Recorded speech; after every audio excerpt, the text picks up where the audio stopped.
السلام علیکم۔ آج میں آپ کو ان مظالم کے بارے میں بتاؤں گی جو قریش مکہ نے صحابہ کرام رضی اللہ عنہ پر ڈھائے۔ وہ مظالم جن کو انہوں نے برداشت کیا اور اپنے دین پر قائم رہے اور اسلام کی سربلندی کے لیے ہر طرح کی تکالیف برداشت کی۔ اس میں سب سے پہلے حضرت عثمان غنی رضی اللہ تعالیٰ عنہ، ان کے چچا انہیں کھجور کی چٹائی میں لپیٹ کر نیچے سے دھواں دیتے۔ حضرت مصعب بن عمیر رضی اللہ تعالیٰ عنہ کی ماں کو ان کے اسلام لانے کا علم ہوا تو ان کا دانا پانی بند کر دیا گیا اور انہیں گھر سے نکال دیا۔ یہ بہت ناز و نعمت سے پلے ہوئے تھے۔ حالات کی شدت سے دوچار ہوئے تو کھال اس طرح ادھڑ گئی جیسے سانپ کچیلی چھوڑتا ہے۔ حضرت بلال امیہ بن خلف کے غلام تھے۔ امیہ ان کی گردن میں رسی ڈال کر لڑکوں کو دے دیتا تھا اور وہ انہیں مکے کے پہاڑوں میں گھماتے پھرتے تھے، یہاں تک کہ گردن پر رسی کا نشان پڑ جاتا تھا۔ خود امیہ بھی انہیں باندھ کر ڈنڈے سے مارتا تھا اور تیز دھوپ میں جبراً بٹھائے رکھتا تھا۔ کھانا پانی بھی نہ دیتا بلکہ بھوکا پیاسا رکھتا تھا، اور اس سے کہیں بڑھ کر یہ ظلم کرتا کہ جب دوپہر شدید گرمی ہو جاتی تو مکہ کے پتھریلے کنکروں پر لٹا کر سینے پر بھاری پتھر رکھوا دیتا اور پھر کہتا، خدا کی قسم تو اسی طرح پڑا رہے گا یہاں تک کہ مر جائے یا محمد کے ساتھ کفر کر۔ حضرت بلال اس حالت میں بھی فرماتے، احد احد، یعنی اللہ ایک ہے۔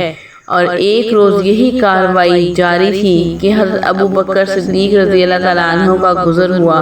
انہوں نے حضرت بلال رضی اللہ تعالیٰ عنہ کو ایک کالے غلام کے بدلے، اور کہا جاتا ہے کہ 200 درہم یا 280 درہم دے کر آزاد کر دیا۔ حضرت عمار بن یاسر رضی اللہ تعالیٰ عنہ بنو مخزوم کے غلام تھے۔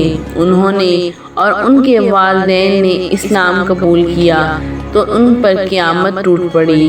مشرکین مکہ جن میں ابو جہل پیش تھا، سخت دھوپ کے وقت انہیں پتھریلی زمین پر لے جا کر اس کی تپش سے سزا دیتے۔ ایک بار انہیں اسی طرح سزا دی جا رہی تھی کہ نبی کریم صلی اللہ علیہ وآلہ وسلم کا گزر ہوا۔ آپ صلی اللہ علیہ وآلہ وسلم نے فرمایا، آل یاسر صبر کرنا، تمہارا ٹھکانہ جنت ہے۔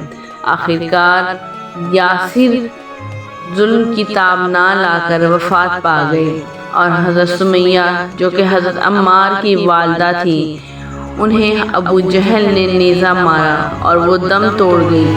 وہ اسلام کی پہلی شہید خاتون ہیں۔ حضرت عمار پر سختی کا سلسلہ جاری رہا۔ انہیں کبھی دھوپ میں تپایا جاتا تو کبھی ان کے سینے پر سرخ پتھر رکھ دیا جاتا اور کبھی پانی میں ڈبو دیا جاتا۔ ان سے مشرکین کہتے تھے کہ جب تک تم محمد کو گالی نہ دو گے یا لات و عزا کے بارے میں کلمہ خیر نہ کہو گے، ہم تمہیں نہیں چھوڑیں گے۔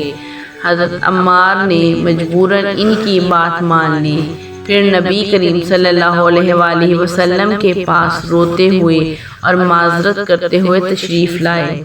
اس پر یہ آیت نازل ہوئی کہ جس نے اللہ پر ایمان لانے کے بعد کفر کیا، اس پر اللہ کا غضب اور عذاب ہے، لیکن جسے مجبور کیا جائے اور اس کا دل ایمان پر مطمئن ہو تو اس پر کوئی گرفت نہیں۔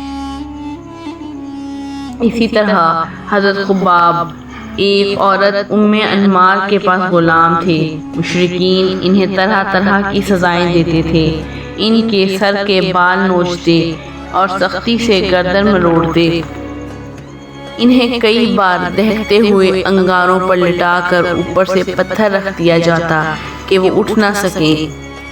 اسی طرح ام ابیس، یہ لونڈیاں تھیں، انہوں نے اسلام قبول کیا اور مشرکین کے ہاتھوں طرح طرح کی سزائیں برداشت کیں۔